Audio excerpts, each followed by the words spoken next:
Hello everyone, welcome to success with Rai academy. आज जिस topic को हम डिस्कस करने वाले हैं वो एसएससी के एग्जाम में लगभग कई बार पूछा जा चुका है और ये ट्रेंड बना हुआ है। अब ये टॉपिक क्या है? ये टॉपिक है महत्वपूर्ण नारे या स्लोगन्स, जो आप कह सकते हैं स्वतंत्रता सेनानियों द्वारा, पूर्व प्रधानमंत्रियों द्वारा या फिर किसी बहुत चर्चित व्यक्ति द्वारा या हस्ती द्वारा जब भी कोई स्लोगन या नारा दिया जाता है तो वो महत्वपूर्ण हो जाता है। जैसे कि जय जवान जय किसान, उसके बाद जन गण मन, स्वराज हमारा जन्मसिद्ध अधिकार है। ये सब ऐसे स्लोगन हैं जो महत्वपूर्ण है किसी भी एग्जाम के लिए।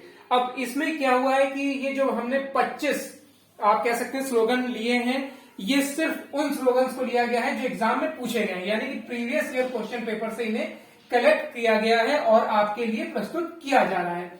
इसमें सबसे पहले हम स्लोगन पढ़ेंगे, उसके बाद वो स्लोगन किसने दिया था, क्यों दिया था और उसका क्या महत्व है। इन सभी बिंदुओं को विषयवार यानी कि पॉइंट वाइज हम देखते हुए चलेंगे। तो चलिए अब टॉपिक को स्टार्ट करते हैं।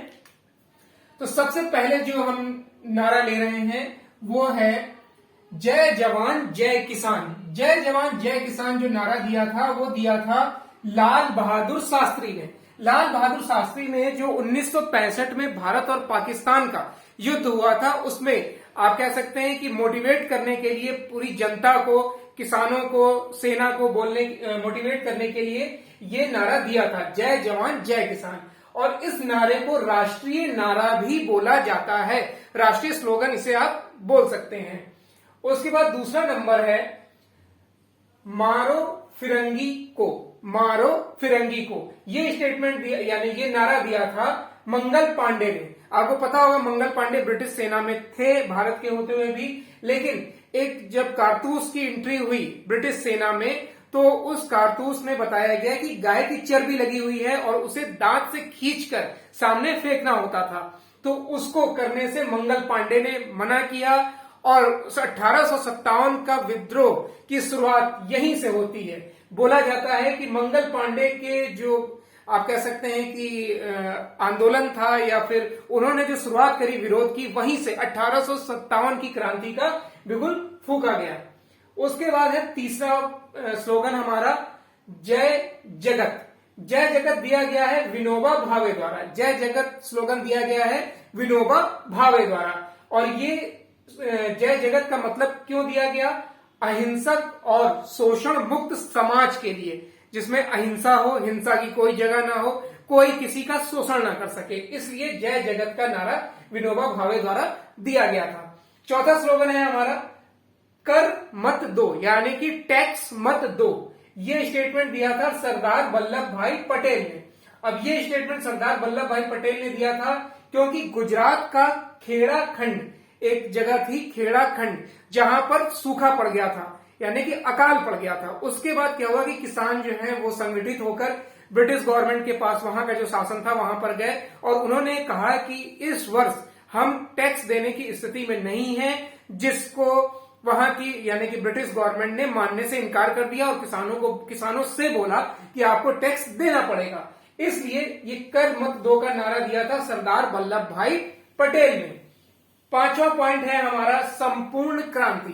संपूर्ण क्रांति की मांग किसने करी थी? जयप्रकाश नारायण ने। अब ये मांग क्यों करी गई थी? क्योंकि जयप्रकाश नारायण का कहना था कि इंदिरा गांधी को सत्ता से हटाना है और उसके लिए संपूर्ण क्रांति की जरूरत है, क्योंकि इमरजेंसी इंदिरा गांधी द्वारा लगाई गई थी। छठा स्लोगन है हमारा विजय विश्व तिरंगा प्यारा। विजय विश्व तिरंगा प्यारा ये एक कह सकते हैं कि कविता है, जिसे कानपुर के नरवल जिले में रहने वाले श्याम लाल गुप्ता पार्षद द्वारा लिखा गया था। ये झंडा गीत 1938 में कांग्रेस अधिवेशन में गाया गया था। सातवां पॉइंट है हमारा वंदे मातरम। वंदे मातरम बंकिम चंद्र चटर्जी द्वारा लिखा गया और कह सकते हैं इसकी रचना की गई और बंग भंग आंदोलन में इसका उपयोग किया गया और ये दिसंबर 1905 के कांग्रेस अधिवेशन में भी शामिल हुआ। फिर है आठवां हमारा जन गण मन, जो कि राष्ट्रीय गीत है, वो है रविंद्रनाथ टैगोर। राष्ट्रीय गान हमारा रविंद्रनाथ टैगोर ने लिखा था। इसकी अवधि 52 सेकंड है। 52 सेकंड में आपको खड़े होकर सम्मान के साथ इसे गाना होता है और ये 24 जनवरी 1950 को भारत का राष्ट्रीय गान घोषित किया गया। फिर 9 पॉइंट है हमारा, 9th नंबर है साम्राज्यवाद का नाश हो। साम्राज्यवाद का नाश हो ये स्टेटमेंट दिया भगत सिंह ने। भगत सिंह ने ये स्टेटमेंट इसलिए दिया था क्योंकि वो ब्रिटिश शासन से भारत को आजाद कराना चाहते थे, क्योंकि और उसके साथ ही उनके समर्थक उन्हें साम्यवाद का चैंपियन बोलते थे। साम्यवाद का चैंपियन बोलते थे। फिर है 10th नंबर हमारा, स्वराज हमारा जन्मसिद्ध अधिकार है। स्वराज हमारा जन्मसिद्ध अधिकार है। ये स्टेटमेंट दिया था 8 अप्रैल 1929 को दिल्ली में, स्वराज हमारा जन्मसिद्ध अधिकार है, ये स्टेटमेंट दिया था बाल गंगाधर तिलक ने ब्रिटिश काल से मुक्ति के लिए। ब्रिटिश काल से मुक्ति के लिए। उसके बाद है इनकलाब जिंदाबाद। इनकलाब जिंदाबाद का नारा दिया था भगत सिंह ने। यह नारा भगत सिंह द्वारा दिया गया था 8 अप्रैल 1929 को दिल्ली की असेंबली में, जब उन्होंने वहां पर बम फोड़े थे। तो इनकलाब जिंदाबाद भगत सिंह, 8 अप्रैल 1929 दिल्ली असेंबली। 12th नंबर है, यानी कि 12वां नंबर है हमारा, दिल्ली चलो। दिल्ली चलो का जो नारा दिया था वो सुभाष चंद्र बोस ने दिया था। ये नारा क्यों दिया गया था? ये नारा इसलिए दिया गया था क्योंकि जो द्वितीय विश्व युद्ध हुआ था उसमें भारत को जो शामिल किया गया था उसके खिलाफ और ब्रिटिश सरकार के खिलाफ आंदोलन चलाने के लिए ये दिल्ली चलो का नारा सुभाष चंद्र बोस द्वारा दिया गया था। 13वां नंबर है करो या मरो। ये नारा महात्मा गांधी द्वारा 8 अगस्त 1942 को भारत छोड़ो आंदोलन के तहत दिया गया था। यानी कि जब 8 अगस्त 1942 को भारत छोड़ो आंदोलन चल रहा था तब महात्मा गांधी ने करो या मरो, यानी कि या तो ब्रिटिश साम्राज्य को यहां से भगाओ या फिर अपनी जान दे दो, ऐसा इन्होंने बोला था। 14th नंबर है हमारा जय हिंद। जय हिंद बोला था सुभाष चंद्र बोस ने। सुभाष चंद्र बोस ने नारा दिया था जय हिंद का। भारत की विजय, यह नारा भारतीय क्रांतिकारी अरविंद हसन सराफी द्वारा ये दिया गया था। क्या नारा था? जय हिंद का नारा। उसके बाद हम 15th नंबर पर आते हैं। 15वां नंबर है हमारा पूर्ण स्वराज।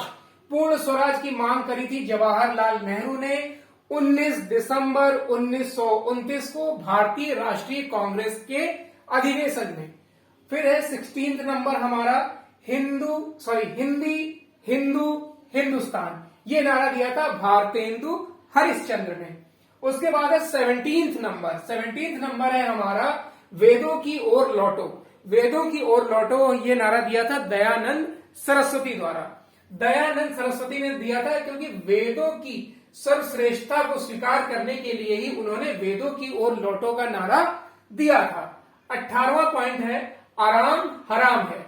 आराम हराम है, ये स्टेटमेंट दिया था जवाहरलाल नेहरू ने। आराम हराम का मतलब ये था कि काम करो, मेहनत करो, किसी भी तरीके से अपने आप को मजबूत करो। 19th नंबर है हे राम। आपको पता है महात्मा गांधी अंतिम शब्द। 20वां नंबर है भारत छोड़ो। भारत छोड़ो बोला था महात्मा गांधी ने। ये 6 अगस्त 1942 को द्वितीय विश्व युद्ध के समय नारा दिया गया था। भारत छोड़ो ब्रिटिश शासन के लिए नारा दिया गया था। उसके बाद है 21 नंबर सरफरोशी की तमन्ना अब हमारे दिल में है। ये दिया गया था राम प्रसाद बिस्मिल द्वारा। 22 नंबर है सारे जहां से अच्छा हिंदुस्तान हमारा। ये स्टेटमेंट दिया गया था इकबाल द्वारा। 23 नंबर है 23वां नंबर है तुम मुझे खून दो मैं तुम्हें आजादी दूंगा।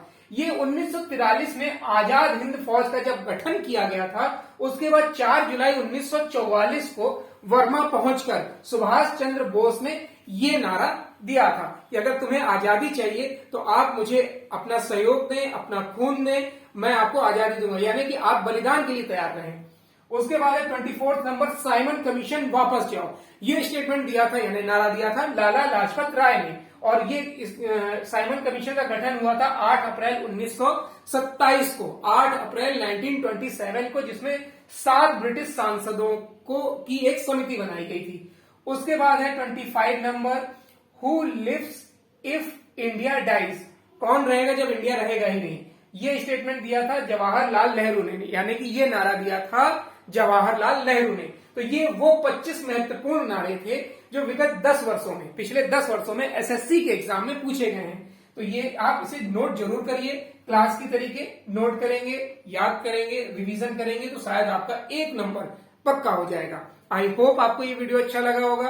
अगर वीडियो अच्छा लगता है तो इसे लाइक और शेयर कर दीजिएगा। वीडियो देखने के लिए धन्यवाद।